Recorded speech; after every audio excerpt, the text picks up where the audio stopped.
Hi friends, I'm Dr. Shweta Goswami. I'm the founder and medical director of Ziva Fertility. We're based out of Noida and Delhi NCR.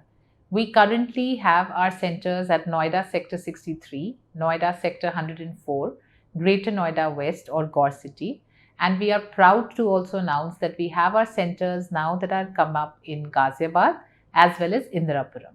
So if you are on this part of the town, then Ziva Fertility is now a well-established name of trying to provide the most ethical and transparent and hand-holding treatment in fertility care.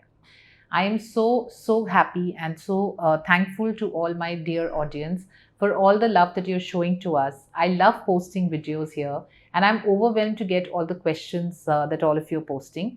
Because there are a lot of questions, today I thought I will just straight away start with a Q&A session for this Fertility Friday to talk about all the questions in a little bit of detail so that we can talk about that topic to topic. So I will take some of the questions now. So Talib Khan has said that मेरा egg का size 28 mm हो गया है, क्या अपने आप rupture हो जाएगा, इसमें प्रेगनेंसी हो जाएगी क्या?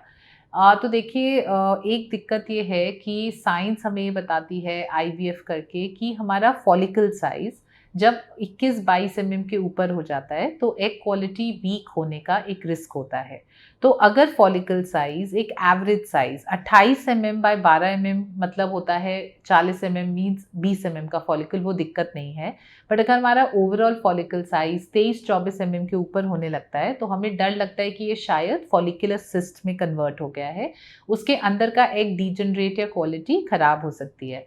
तो हो सकता है इस मंथ का आपका चांस कम हो.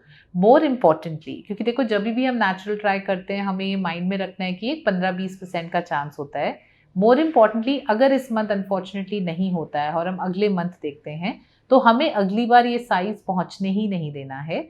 18-20 mm के फॉलिकल साइज पे हमको ट्रिगर का इंजेक्शन, जिसको हम ओव्यूलेशन ट्रिगर कहते हैं, वो लेना चाहिए और उसके बाद फिर एक अल्ट्रासाउंड पे जरूर देखना चाहिए कि ओवुलेट हो गया है कि नहीं. बट ये definitely part of the problem कि क्यों कंसेप्शन नहीं हो रहा हो सकता है, तो इस चीज़ को ध्यान में हमको अवश्य रखना है. तो कृतिका देसाई कह रही हैं ये जो whatever this IUI insemination kit at home is it really helpful in conceiving? So Kritika, yes, most people and most couple don't need it if they don't have a problem trying, but some people have erectile dysfunction in men or vaginismus in women or even normal couples because of the extreme stress that are trying or fertility treatment or just the concept of trying to conceive brings in. They may have a problem in conceiving and actually trying during the fertile window, and therefore having the self-insemination kit definitely helps. We have numerous couples who have issues with trying overall naturally during this time, but they come back successful with these simple self-insemination kits without even need of any treatment like an intrauterine insemination, etc. So I personally feel it's a very valuable tool because otherwise the stress just keeps building up and you don't have any other alternative like an IUI. So a simple insemination kit gives you, it opens up the window for you to try naturally. So I personally feel it's a very good tool for conceiving. So Ehlawat is saying, hello ma'am, मेरे nephew IVF 7 साल के बाद उनका हुआ है but बच्चे को growth में इशू है, तो इस वजह से क्या दिक्कत है? तो मुझे आपको बस ये बताना है कि अनफॉर्चुनेटली 1% लोगों में IVF ही नहीं, किसी भी प्रेगनेंसी से बच्चे में कोई कंजेनाइटल एब्नॉर्मैलिटी हो सकती है. उसके लिए मैं बेस्ट एक्सपर्ट नहीं हूँ, बट हमें कोई पीडियाट्रिक ओपिनियन लेना चाहिए, समझने की कोशिश करनी चाहिए कि क्या इशू है. बहुत सारे एब्नॉर्मैलिटीज़ करेक्टेबल भी होते हैं और उस हिसाब से हमें उसको लेना चाहिए. IVF या नॉन IVF का इससे कोई लेना देना है नहीं, तो इसलिए हमारे को बट एक अच्छे एक्सपर्ट को कंसल्ट करके ये ट्रीट आपका जो भी उसमें अनफॉर्चुनेटली एब्नॉर्मैलिटी है वो करेक्टेबल है कि नहीं, उसको तुरंत डायग्नोसिस करके करेक्ट कराना चाहिए. So Harpinder is saying, hello ma'am, I'm facing the problem of vaginismus. I didn't conceive since last 2 years. Recently had ovarian cyst laparoscopic surgery. Now doctor said if I will not get pregnant within 2 periods then I should go for IVF. But he was saying that the catheter will not go in because of the IUI procedure. How will it be possible in IVF last stage of embryo transfer? So Harpinder, if I understand you correctly, there are two problems.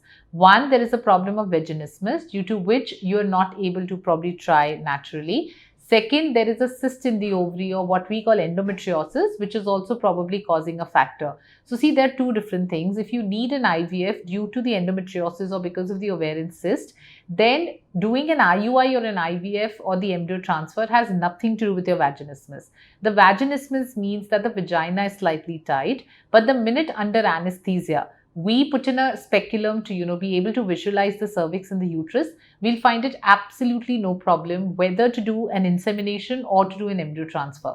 So when you're trying at home is a different thing, because you may have a little bit of pain because of the tightness in the vagina.